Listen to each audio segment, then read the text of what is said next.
यानी नेप्थ का अर्थ क्या होता है, पर्दे के पीछे। संकलन त्रय में आने वाले 3 तत्व समूह कौन से हैं दोस्तों, आपको पता है तो इसका भी जवाब कमेंट में जरूर दें। दिया प्रश्न नंबर 49, आपकी पाठ्य पुस्तक में डॉक्टर राम कुमार वर्मा का कौन सा एकांकी संकलित है, तो कौमुदी महोत्सव। मैंने इससे पहले ही प्रश्न बता चुके हैं। प्रश्न नंबर 50, एकांकी कौमुदी महोत्सव में यह संवाद किस पात्र की ओर प्रस्तुत करता है।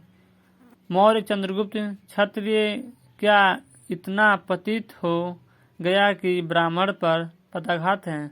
और आपको इसका जवाब पता है तो कमेंट सेक्शन में जरूर दें। प्रश्न नंबर 51, हिंदी साहित्य के इतिहास के लेखन में रामचंद्र शुक्ल ने आधुनिक काल का प्रारंभ कब से माना है, तो 1950 से माना है। प्रश्न नंबर 52, भारतेंदु हरिश्चंद्र किस नगर में जन्मे थे, तो प्रयाग में। प्रयाग का ही नाम काशी है, हाल ही में भी चेंज हुआ है। कौमुदी महोत्सव एकांकी के कथानक में घटनाओं का प्रमुख केंद्र कौन सा नगर था, नालंदा। किस एकांकी में अलका नामक विश्व कन्या की अवधारणा की गई है, तो कौमुदी महोत्सव में। 30 करोड़ के इस देश में आज 30 भी हंसने वाले नहीं हैं, यह संवादात्मक कथन आपकी पुस्तक के किस एकांकी में है दोस्तों। अगर आपको इस क्वेश्चन का जवाब आपको पता है तो कमेंट में जरूर दें। प्रश्न नंबर 56, कौमुदी महोत्सव एकांकी में आई राज नर्तकी का नाम क्या है, तो अलका है। प्रश्न नंबर 57, स्ट्राइक एकांकी में कुल कितने दृश्य हैं, तो 3। प्रश्न नंबर 58, अति तेजस्वी अमर यशस्वी अमर विधाता अति अभिरामा कवि की उक्त पंक्ति किस एकांकी में आई है दोस्तों। और इस क्वेश्चन का जवाब आपको पता है तो कमेंट में जरूर दें। कोणार्क नाटक का रचयिता कौन है, जगदीश चंद्र माथुर। प्रश्न नंबर 60 है, कौन सा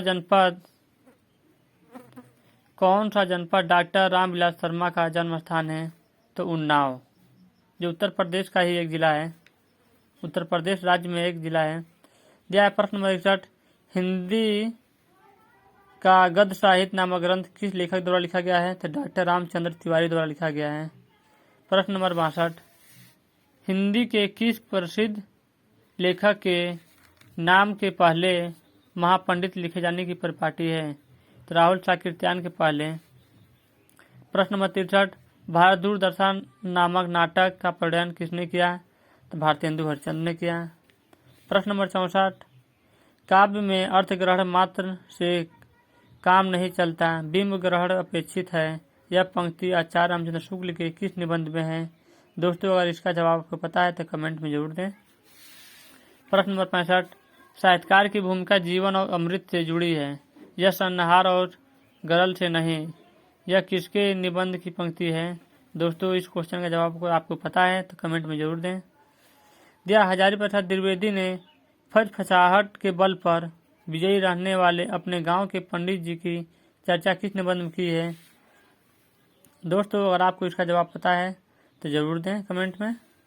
प्रश्न नंबर 67, निबंध लेखन की इन शैलियों में से कौन ललित निबंधों के लिए सर्वाधिक उपयुक्त है, तो विचारात्मक शैली, जो विचार करके लिखी जाती है, विचारात्मक शैली। प्रश्न नंबर 68, निम्नलिखित नाटकों में से कौन जयशंकर प्रसाद द्वारा रचित है दोस्तों। इस क्वेश्चन का जवाब आपको पता है तो कमेंट में जरूर दें। दिया प्रश्न नंबर 69, हिंदी निबंधकारों में कौन ऐसा है जिसने हिंदी प्रदीप नामक पत्रिका का संपादन किया था, तो बालकृष्ण भट्ट ने हिंदी प्रदीप नामक पत्रिका का संपादन किया था। कब किया था, 1877 में। मैंने सन पहले से लिख रखा है। प्रश्न नंबर 70, हंस नामक पत्रिका का प्रारंभ किसने किया था, तो मुंशी प्रेमचंद ने 1930 में किया था। प्रश्न नंबर 71,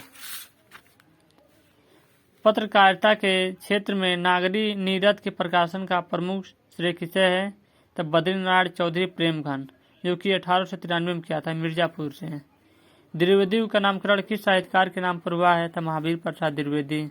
जैसा कि आप जानते हैं बहुत ऐसे लेखक हुए हैं जिनके नाम पर युगों का नाम भी डाला गया है। विवेकी राय किस प्रकार के निबंधकार हैं, तो ललित निबंधकार हैं।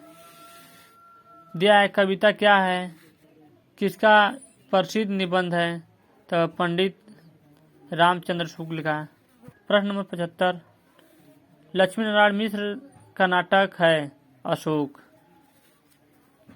दिया है हिंदी का प्रथम एकांकी कौन सा माना जाता है? तो एक घूंट, जो कि क्या है? प्रथम एकांकी है। प्रश्न नंबर 77, सन्यासी किसकी कृति है? लक्ष्मी नारायण मिश्र की। प्रश्न नंबर 78, पश्चिम शाह इब्सन लॉरेंस का सर्वाधिक प्रभाव किस एकांकी पर पड़ा है? तो भुवनेश्वर। प्रश्न नंबर 79, असंगत नाटककार निम्नलिखित में से कौन है? तो कौन है? भुवनेश्वर, जिनको असंगत नाटककार का जनक भी कहा जाता है। दिया प्रश्न नंबर 80, महावीर प्रसाद द्विवेदी के निबंधों को बातों का संग्रह किस आलोचक ने कहा? तो आचार्य रामचंद्र शुक्ल ने कहा। प्रश्न नंबर 81, हिंदी साहित्य का दूसरा इतिहास किसकी रचना है? तो बच्चन जी की। डॉक्टर हरिवंश राय बच्चन इनका पूरा नाम है।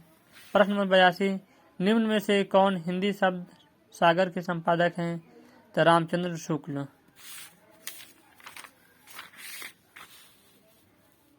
दिया है हिंदी की पहली आत्मकथा कौन सी है? तो अर्धकथा है, इसके लेखक बनारसी दास जैन है।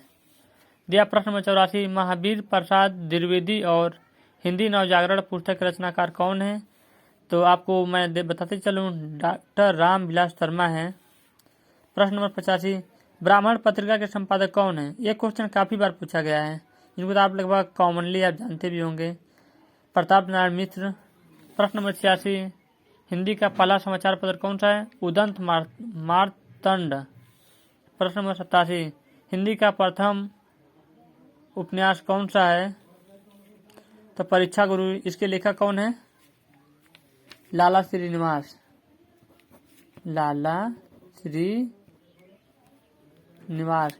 परीक्षा गुरु के लेखक। सूखी डाली की रचना कौन है? उपेंद्र नाथ अश्क। प्रश्न नंबर 89, दिया है वीरता भागती है तब उसके पैरों से राजनीतिक छल छंद की धूल उड़ती है, यह पंक्ति किसकी है? दोस्तों अगर इसका जवाब आपको पता है तो कमेंट में जरूर दें। प्रश्न नंबर 90, मेरे राम का मुकुट भीग रहा है निबंध के लेखक कौन है? तो विद्यानिवास मिश्र। प्रश्न नंबर 91, फोर्ट विलियम कॉलेज की स्थापना किस सन में हुई थी? तो 1800 में। मैंने पहले ही बता चुका था इसे। प्रश्न नंबर 92, ब्रह्म समाज की स्थापना किसने की? ये तो बहुत पहले आप जान चुके हैं, राजा राम मोहन राय ब्रह्म समाज के संस्थापक और इन्हें पितामह कहा जाता है। प्रश्न नंबर 93, चितवन की छाया किसकी रचना है? तो विद्यानिवास मिश्र। प्रश्न नंबर 94, कुबेर नाथ राय की रचना कौन सी है? तो रस आखेटक। प्रश्न नंबर 95, भ्रमरानंद उपनाम से सरस्वती संपादक को किसने पत्र लिखा? तो हजारी प्रसाद द्विवेदी ने। प्रश्न नंबर 96 दिया है प्रिया नीलकंठी किसकी रचना है? तो कुबेर नाथ राय की रचना है। प्रिया नीलकंठी किसकी रचना है? कुबेर नाथ राय। प्रश्न नंबर 97, कालिदास की निरंकुशता किसकी रचना है? महावीर प्रसाद द्विवेदी। प्रश्न नंबर 98, हिंदी साहित्य के अंतर्गत सर्वप्रथम ज्ञानपीठ पुरस्कार किसे मिला है? तो मैं आपको बताते चलूँ, सर्वप्रथम ज्ञानपीठ पुरस्कार 1965 में जी शंकर कुरूप, जो मलयालम भाषा में किसकी रचना की थी, उस पर मिला था। उसके बाद 1967 में उमाशंकर जोशी को गुजरात भाषा में हिंदी साहित्य के लिए मिला था, और हिंदी साहित्य में हिंदी भाषा के लिए सुमित्रा नंदन पंत को 1968 में मिला था। प्रश्न नंबर 99, निम्न में से कौन प्रसाद नाट्य मंच माना है? किसने माना है? अगर आपको पता है तो कमेंट में इसका जवाब जरूर दें। प्रश्न नंबर 100 है, जयशंकर प्रसाद का प्रथम नाटक कौन सा है? तो दोस्तों इनमें से ये सभी जयशंकर प्रसाद के ही नाटक हैं, जैसे दिया राजश्री, स्कंदगुप्त, चंद्रगुप्त, ध्रुव स्वामी। तो मैंने एक ऑप्शन निकाला है, चंद्रगुप्त की रचना कब हुई? 1931 में। ध्रुव स्वामी की रचना कब हुई? 1933 में। स्कंदगुप्त की रचना कब हुई? 1928 में। राजश्री की रचना कब हुई? 1915 में। तो दोस्तों इनमें सबसे पहले क्या आता है? 1915 आता है, क्योंकि गिनती में पहले भी आता है। तो क्या सबसे पुराना यही हुआ, इसलिए किसको माना जाएगा? प्रथम नाटक राजश्री को ही माना गया। दोस्तों अगर आपको हमारा वीडियो अच्छा लगे तो कमेंट करें और लाइक करें, शेयर करना ना भूलें। Thank you. आपका दिन शुभ हो। नमस्कार।